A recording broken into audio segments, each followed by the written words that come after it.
ചില സ്ത്രീകൾക്ക് ലിംഗം യോനിക്കുള്ളിൽ ചലിക്കുമ്പോൾ മാത്രം ഇന്റർകോഴ്സ് ഓർഗാസം ലഭിക്കാറുണ്ട്. ഇതെങ്ങനെ സംഭവിക്കുന്നു എന്നതിനെക്കുറിച്ച് ശാസ്ത്രീയമായ ചില വിശദീകരണങ്ങൾ താഴെ നൽകുന്നു. 1. ക്ലിറ്റോറൽ ബൾബുകളുടെ പങ്ക്. നമ്മൾ നേരത്തെ കണ്ടതുപോലെ ക്ലിറ്റോറിസിന്റെ ഉൾഭാഗമായ ബൾബുകൾ യോനിനാളത്തിന് ചുറ്റുമായാണ് സ്ഥിതി ചെയ്യുന്നത്. ലിംഗം ഉള്ളിലേക്ക് പ്രവേശിക്കുമ്പോൾ ഈ ബൾബുകളിൽ ഉണ്ടാകുന്ന മർദ്ദം ചിലരിൽ ഉത്തേജനമുണ്ടാക്കാൻ കാരണമായേക്കാം. 2. ഉൾചുണ്ടുകളുടെയും ഹുഡിന്റെയും ചലനം. പ്രശസ്ത ഗവേഷകയായ ഷെറി ഹൈറ്റ് ഇതിനെക്കുറിച്ച് മറ്റൊരു വിശദീകരണം നൽകുന്നു. ലിംഗം യോനിക്കുള്ളിൽ ചലിക്കുമ്പോൾ അത് ഉൾചുണ്ടുകളെയും ക്ലിറ്റോറൽ ഹുഡിനെയും വലിക്കുകയും ചലിപ്പിക്കുകയും ചെയ്യുന്നു. ഈ വലിച്ചിൽ ക്ലിറ്റോറിസിന്റെ അറ്റത്തുള്ള ഗ്ലാൻസിനെ കൃത്യമായ രീതിയിൽ ഉത്തേജിപ്പിക്കുമ്പോഴാണ് ചിലർക്ക് ഓർഗാസം ലഭിക്കുന്നത്.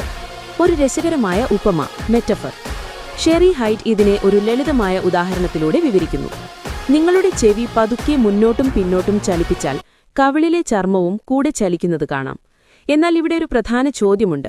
നിങ്ങൾക്ക് കവിൾ ചലിപ്പിക്കണമെന്നുണ്ടെങ്കിൽ എന്തിനാണ് ചെവിയെ ആശ്രയിക്കുന്നത്?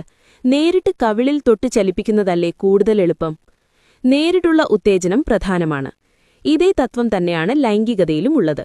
യോനിയെ ഉത്തേജിപ്പിക്കുന്നതിലൂടെ പരോക്ഷമായി ക്ലിറ്റോറിസിനെ ചലിപ്പിക്കാൻ ശ്രമിക്കുന്നതിനേക്കാൾ എത്രയോ എളുപ്പവും ഫലപ്രദവുമാണ് ക്ലിറ്റോറിസിന് നേരിട്ട് ഡയറക്ട്ലി ഉത്തേജനം നൽകുന്നത്. ചുരുക്കത്തിൽ, ലൈംഗിക ബന്ധത്തിലൂടെ മാത്രം സംതൃപ്തി ലഭിക്കാൻ കാത്തിരിക്കുന്നതിനേക്കാൾ ക്ലിറ്റോറിസിന് അർഹമായ ശ്രദ്ധ നേരിട്ട് നൽകുന്നതാണ് കൂടുതൽ ആസ്വാദ്യകരം.